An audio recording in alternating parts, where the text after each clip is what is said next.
myself Shivangi Desai. I'm your instructor for the video series of Python for data science. Today's our topic is chi-square test. So let's get started. So before discussing chi-square test, we need to understand some of the basic libraries. The first one is Seaborn. Seaborn is a library in Python predominantly used for making statistical graphics. Seaborn is a data visualization library built on top of the matplotlib and closely integrated with pandas data structure in Python. Visualization is the central part of the Seaborn which helps in exploration as well as understanding the data. Now inside the Seaborn library we have seaborn.pairplot function. The seaborn.pairplot function is used to plot the multiple pairwise bivariate distribution in a dataset. This shows the relationship for n cross 2 combination of variable in a data frame. Now, let's take an example of the Seaborn library. Here in this code, I am first importing matplotlib.pyplot library and then I am importing Seaborn library as SNS. So first we are loading a dataset iris using sns.load dataset. In bracket, I am passing the name of the dataset which is iris. Now using this sns.pairplot, I am plotting the data of this data frame with the help of scatterplot. So let's run this code. So as you can check the output, it plot the data of the data frame that we have loaded from the dataset iris. Next library is SciPy. SciPy in Python is an open source library used for solving mathematical, scientific, engineering and technical problems. It allows users to manipulate the data as well as visualize the data using a wide range of high-level Python commands. SciPy is built on the Python NumPy extension. So let's understand how we can implement the chi-square test. So here, first we are importing the necessary libraries, that is SciPy, Pandas, NumPy and Seaborn.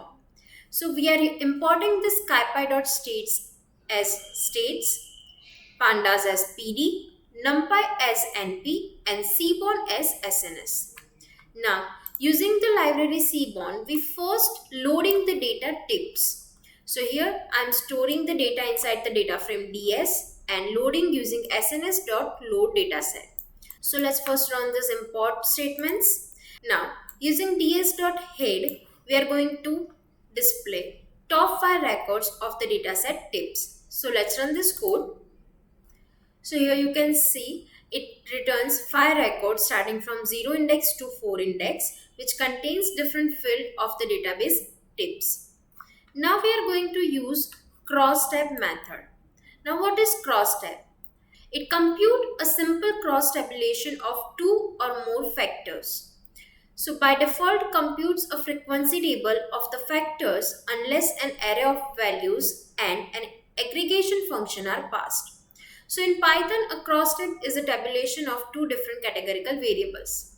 So here we are using this cross-tab for performing frequency calculation of the field gender as well as smoker. So the syntax is ds underscore table is equal to pd.crosstab method inside which we are passing 2 parameters which is the 2 attributes of our data frame for which we want to perform cross tabulations. That is a simple frequency count of the table. So first I am passing gender data and then I am passing smoker data and storing the result inside this ds.table. So let's run this code. So as you can see here, it simply returned the count, you can say frequency count. So the first value of this table, that is 60, defines that there are total 60 males who are smokers. The second value 97 represents there are total 97 males who are not a smoker. Same goes for the gender female, that there are 33 females who are smoker and there are 54 females who are not a smoker. So it simply returns the frequency count based on multiple value of the table. Now I am converting this data into the values as right now it's in the form of data frame. So for that we need to execute ds underscore table dot values. So it returns the same thing in the form of array. Now I am storing this data as observed values because it is going to be required in our chi-square test. So I'm storing ds underscore table dot values inside the observed values. So when I run this code, you can check that it returned the same array but without this additional information. Now next is chi2 contingency method. Now the task of this chi2 contingency function is to return some of the necessary value which we required in our chi-square test. So this is basically a function which is provided by SciPy library. Inside the states module, it takes as input the contingency table in 2D array format, while it returns a tuple containing test statistics, the p-value, degree of freedom, and expected tables.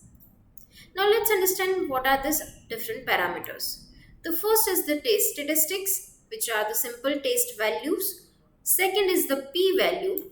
The p-value is the probability that the null hypothesis is true. The p-value is the likelihood that your results support the hypothesis that the sample you are comparing could have come from the same population. Now usually p is greater than 0.05 is the probability that the null hypothesis is true. Now before moving forward, we need to understand what is the purpose of this chi-square test. Well, the chi-square test is performed to check the relation between the attributes of your data, which means does the value of any attribute affects the value of any other attribute? And to check this relation, we need to perform this chi-square test. Now, in this chi-square test, there is a null hypothesis. The null hypothesis states that there is no relation between the attribute of your data. And this p-value is required to check whether the null hypothesis is true or not. So for that we need to retrieve the value of this p-value. Next is degree of freedom, which is the number of values in the final calculation of a statistic that are free to vary. So these are the different values that we require to perform the chi-square test. So first we are using this function chi2 contingency to retrieve all the variables using states object, that is states.chi2 underscore contingency, in which I am passing ds underscore table. Now this ds underscore table contains the cross tabulation of the gender and smoker. So let's run this code. So here it returns a tuple of values which contains the statistics, p-value, degree of freedom, and lastly is the expected values. So I am storing these expected values in a new variable called expected values, as this expected values is stored at the location 3, that is the index value of this array is 3, which is 0, 1, 2 and 3. That's why I'm using value underscore 3, as we have stored all this data inside the variable value. So I'm taking this value and passing the index 3 and storing this data inside the expected values. So I hope you understand that expected values contains this particular data, that is array that returns the expected values. Next, we need to understand the concept of alpha. Now, alpha is a conventionally accepted threshold for statistical significance. The value of less than 0.05 are commonly referred to as statistically significant, which means if your test statistics return the result, which is the value less than 0.05, which means your test is correct or the result are more significant. Now, let's understand how we will calculate this degree of freedom. For that, we have the formula number of rows minus 1 multiplied by number of column minus 1. So first we need to calculate the number of rows and number of columns. So for number of rows, I am taking the length of DS table and using ILOC, first I am passing columns, which means we want to retrieve all the rows for column 0. So for column 0, it will return all the rows and we are taking the length of all those rows and storing it inside the number of rows. And with the same strategy, we are calculating number of columns. So both this variable num rows and num columns contains the count of rows and columns. Now I am using this value to calculate degree of freedom. So degree of freedom will be calculated using number of rows minus 1 multiplied by number of columns minus 1. And then I'm setting the value of alpha to check whether our test result is significant or not. So let's run this code. So as you can see here, it returns the same value that is written by the chi2 contingency method. Next, to perform the chi-square test, we have to use the formula, which is x square is equal to summation of observed value minus expected values raised to 2 divided by expected values. So here we have already retrieved the expected values as well as observed values. So we just have to put those values inside this formula.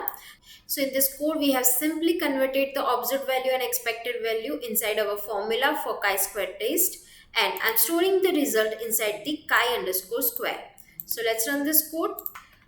So as you can see here, it returns two different values. So I have to perform the summation between both the values. So for that I am using chi-square of 0 plus chi-square of 1 and I am storing the result into the chi-square statistics. So let's run this code. So here is my final statistics of our chi-square test. Next, we have to perform the cumulative distribution function, that is CDF function. Now the CDF function for the chi-square distribution returns the probability that an observation from a chi-square distribution with degree of freedom and the non-certainty parameter NC is less than or equal to x. This function accepts non-integer degree of freedom. So here we are using this CDF function to calculate the statistics and I am storing the value inside the p-value. So at the end, using all this formula, we have retrieved the p-values, alpha and degree of freedom. So let's run this code. So here are the different values that we have derived from the formulas.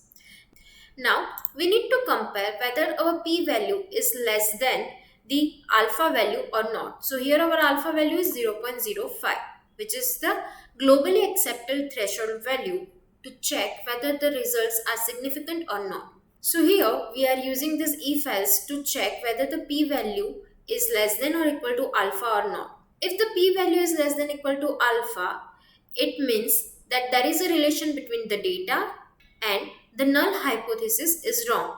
So we have to reject the null hypothesis.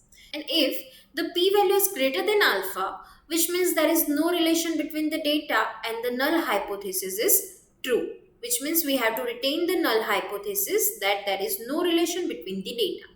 So in this way, we can perform the chi-square test.